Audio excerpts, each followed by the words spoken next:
సింపుల్గా అయిపోయే మరొక kids lunch box recipe egg fried rice ఈరోజు వీడియోలో చూద్దాము. ఈ ఫ్రైడ్ రైస్ని పిల్లలు ఇష్టంగా తింటారు.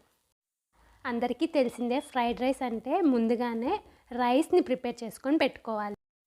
ఇప్పుడు వెడల్పుగా అడుగు మందంగా ఉన్న కడాయి తీసుకొని 2 స్పూన్ల నెయ్యిని వేసుకోవాలి. నెయ్యి వేడైన తర్వాత 4 గుడ్లని పగలకొట్టుకొని వేసుకోవాలి. రైస్ క్వాంటిటీ వచ్చేసి 2 గిద్దలకి లేదా 3 గిద్దలకి 4 గుడ్లు అయితే సరిపోతాయి అన్నమాట. ఇది మ్యాక్సిమం ముగ్గురికి వస్తుంది.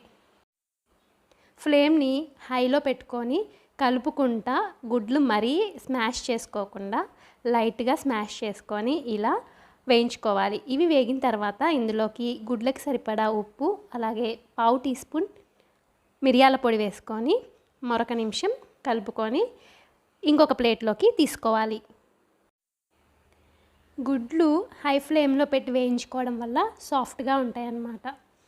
ఇప్పుడు అదే కడాయిలోకి 2 టేబుల్ స్పూన్ల నూనెను వేసుకొని చిన్న దాల్చిన చెక్క, 4 లవంగాలు, 1 యాలుక్కాయ, 1/2 టీ స్పూన్ జీలకర్ర వేసుకొని వేయించుకోవాలి.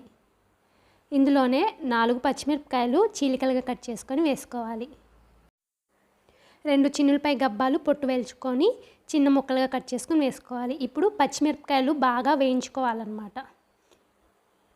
తర్వాత 2 మీడియం సైజు ఉల్లిపాయలు లేదంటే పెద్ద సైజులో ఉన్న ఉల్లిపాయ ఒకటి సన్నగా చీలికలుగా కట్ చేసుకొని వేసుకోవాలి. ఉల్లిపాయలు త్వరగా వేగడానికి కొంచెం ఉప్పు వేసుకొని లైట్ పింకిష్ కలర్ వచ్చేంత వరకు వేయించుకోవాలి. ఇందాక చెప్పిన స్పైసెస్ చిన్నపిల్లలకు మాత్రమే అండి, పెద్దవాళ్ళకైతే కనుక ఇంకొంచెం యాడ్ చేసుకోవచ్చు. ఇందులోకి 1/2 టీ స్పూన్ మిరియాల పొడి వేసుకొని ఒక 1/2 నిమిషం వేయించుకోవాలి. ఆల్రెడీ వేయించి పెట్టుకున్న ఎగ్ ఫ్రైని వేసేసుకొని 1 నిమిషం కలుపుకుంటూ వేయించుకున్న తర్వాత ఇందులోకి ఉడికించి పెట్టుకున్న రైస్ని కూడా వేసేసుకోవాలి.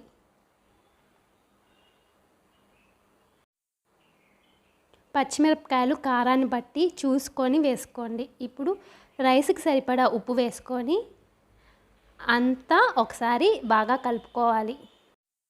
కలిపేసుకున్న తర్వాత ఒక 2 నిమిషాలు లో ఫ్లేమ్లో వేయించుకొని స్టవ్ ఆఫ్ చేసేసుకోవడమే.